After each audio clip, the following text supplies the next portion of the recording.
I'm here today with Coach Pete Mulry. Coach, thank you for being here with us today. Thank you for having me. You've got to be really excited about the things that are going on today. I am, Mark. I think it's a little nervous, but it's a very exciting time. I was laughing the other day.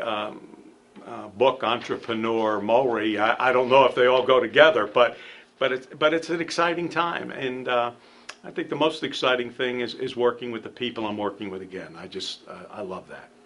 Well, Coach, there's something that resonates about you, that anything that you undertake, you're always successful at.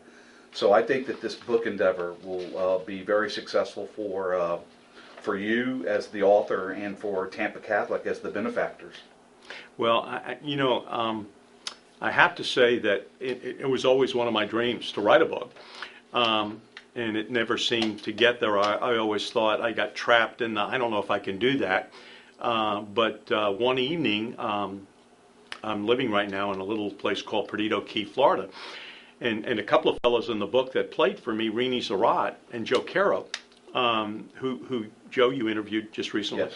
Yes. Said, Pete, you've got so much to say, and we always talk about what the fellows that played for you did in their lives and the life skills we learned, and you're so passionate about life skills, why don't you go write a book? And that was almost to the day as we speak 2 years ago, and it took 2 years to really get it done, polished, and in your hand as we speak today. Right. So we're talking about the conversations in the seventh inning of my life. And I would imagine that this book was somewhat of a catharsis in that you were reflecting on yourself as a being, your accomplishments. Tell us a little bit about that, if you would.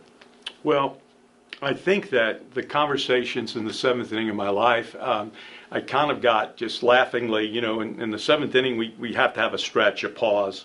What's our purpose? Where are we going? And I think in the course of my life, I've become, which I like to think is a pretty spiritual guy. A lot of people would laugh at that comment, I'm sure. But I think it got me to where, I stopped, I took a look, and I said, what can I give back? What's my gifts that God gave me? Being a Catholic guy, I think that's maybe what will be evaluated, in the end, what talents He gave us, what we're going to do with it. And so I began to become very cathartic, look at my life, what I wanted to do.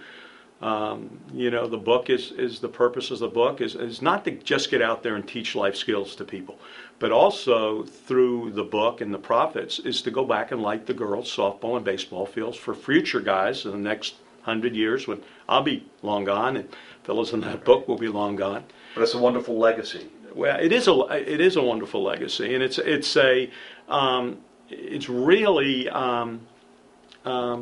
It is very cathartic, and I think those were maybe my Camelot years, so maybe I'm trying to revisit some of the Camelot years again before I get tapped on the shoulder. Or maybe, Coach, after that seventh inning pause, it could be the impetus for some really great final innings. Well, I'm hoping so. I mean, it's the seventh inning just for a pause and really where I am.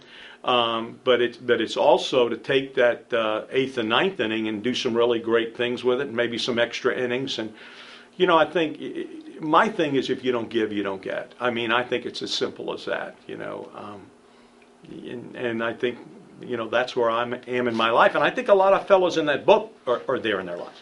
Coach, in the book you said that I am thrilled with what these guys have done with their lives. And I know that from interviewing them that clearly you have impacted their lives significantly. So tell me, what are you really the most thrilled about? Well, I just think I'm thrilled where they've taken their lives. There's some fellas that played professional baseball and then, went out in business. But I think more than being good baseball players, they've been good men. I mean, just the way they raised their children, what they've done with their families, their wives, what they've done to help other people. There's so many fellas that played on those Tampa Catholic teams that are so just giving people, and they just, we're talking, Mark, when you went to school there and I coached there, we're talking 40 and 45 years ago. I mean, that's a long time. That's a couple of decades, four and a half decades. And yet they're still together. Whenever you see them, they're connected. They're a brotherhood. And it's a pretty cool thing to watch that process take place. One thing that I have realized, Coach, is that they really have an indelible bond. And this bond transcends so many things where you would think that they were all brothers from different mothers, Oh, absolutely. And that's such a cool thing. I know the Dodgers say they bleed blue. Well, we bleed green, and it's very it's very noticeable, and it's cool to be around. I'm spiritual enough to know that there is a thing called energy in the universe, right. And to be around those guys is a neat form of energy. They give off such a good flow. And in your preparation for the book, I know that you did fairly extensive interviews with each of them. And as the interviews continued to progress, you started to find some similarities from multiple players that continued to resonate over and over again. And I believe in the book you made the metaphor of the common threads. Right. Talk to us a little bit about that. Sure, I'd love to do that. I was at a wine tasting in Pensacola and got introduced to this lady who was the director of Landrum sales and temporary staffing. And she said, she kind of said, why don't you, well, let me back up. She said, have you named the last chapter yet? And I said, no, I'm waiting to read them all before I tie it in. She said, I got your last chapter. I got your closing chapter. She said, I would call it Common Threads. And I would take the 10 most important life skills that these fellows have learned, taken, and prove that it works. I mean, you're not just saying it. They're telling you. You can see by what they've done. And she said, I know you're making this an athletic book or a motivational book. She said, but you could take those 10 factors and you could go into a sales force, a company, and just with those 10 life skills, change the culture. And she said, the other thing is, if you look at it, a baseball has two halves. What holds them together? The common threads. So it's a great metaphor. A great metaphor, and I thought, I'm going to name it Common Thread. So so much for serendipity, right? Absolutely. I'm a synchronicity guy. I believe in it tremendously, and if we let it happen, it happens. Some of the verbs and adjectives that describe the book: shared responsibility, teamwork, situational awareness, commitment, friendships, discipline, accountability, honesty, confidence. Those are life lessons. Oh, absolutely. I will tell you a little funny story. Really, how I talk about it in the book in my introduction. I refer to myself as an Irish Catholic Jersey guy. I mean, that's just what I am. And my dad had played minor league baseball with the Cardinals, and due to the Depression, had to come home and support his family, like many fellows had to. Absolutely. And he was, at 6 or 8 or 10 mark, I knew more baseball than guys 50, because that's where my dad communicated. Even up to the time of his life, we would talk hours of baseball, how to do things or whatever. So he was my technician kind of person that got me ready.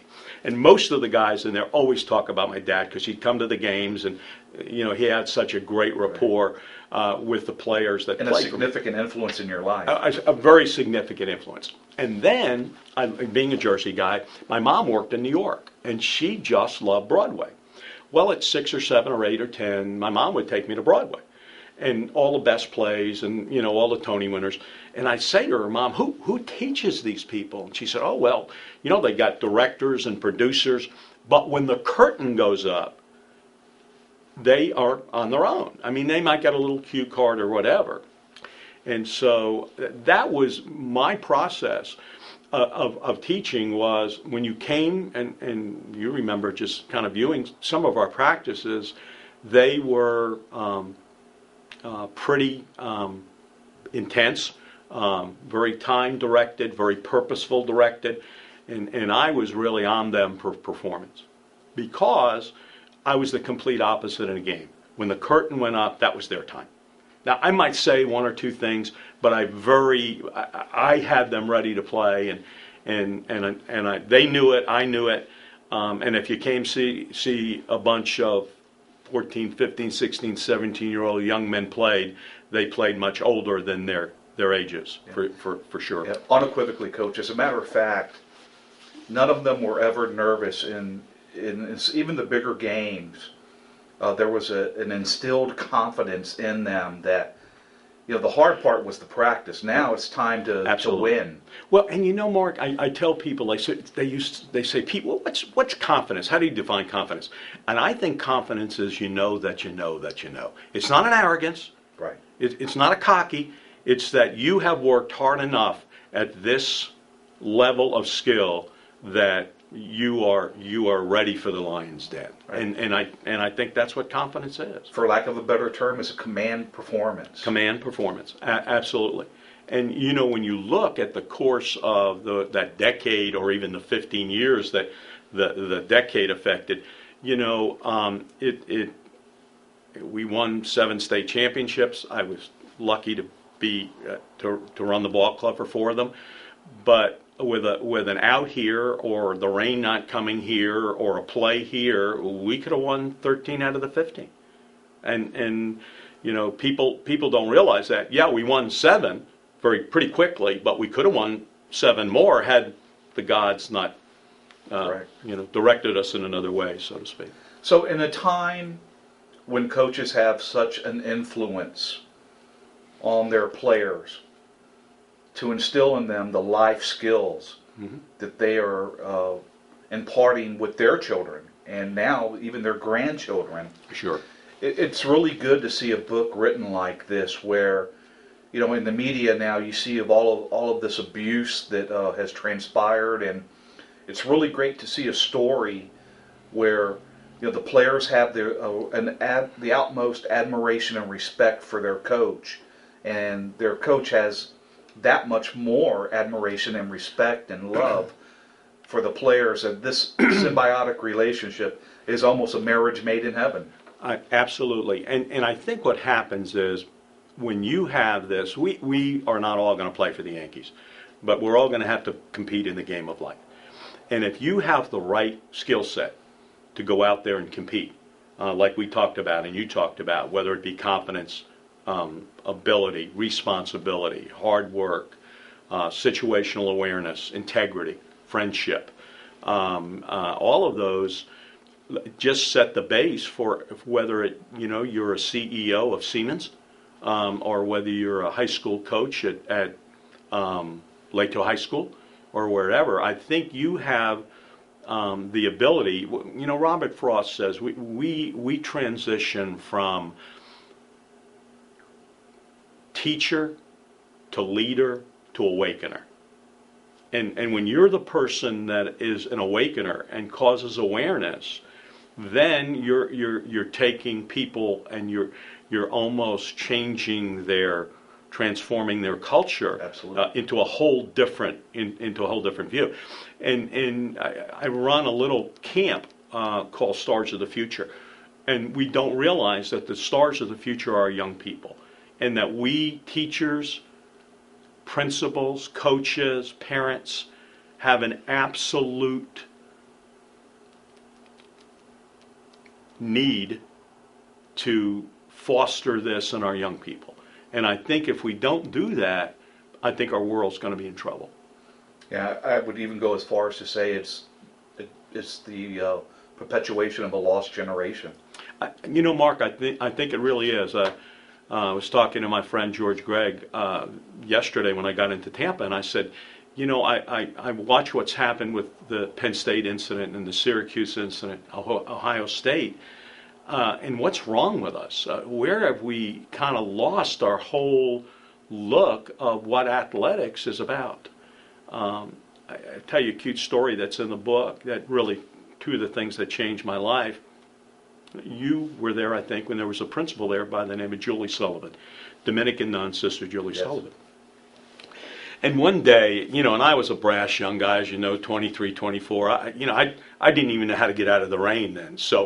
And she got a hold of me one day and she said, Pete, and I'll never forget, I was in the North Building, I was walking down the hall, and I was going down to my history classroom, and she says, what do you teach? And I'm like, sister, what are you talking about? What do I teach? You know what I teach? I teach American history. And she said, She said, well, what do you coach? I said, now we're really getting crazy. You know that I coach baseball?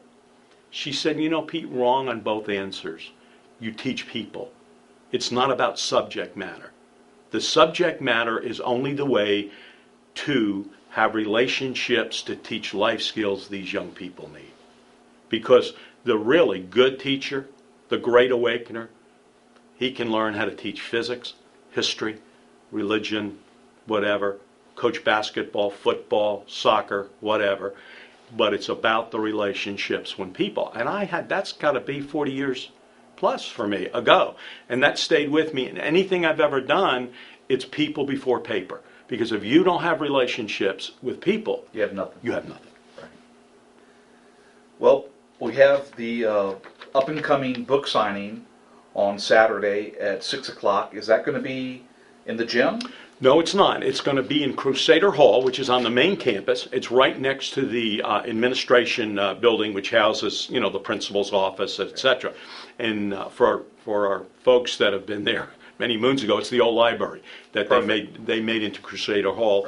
Right. And we're going to have that. And the neat thing about it is, out of the 30 guys in the book, besides my signature, they'll be able to get about 22 to 23 other fellows that are coming from all over the country to sign and be a part of this book signing.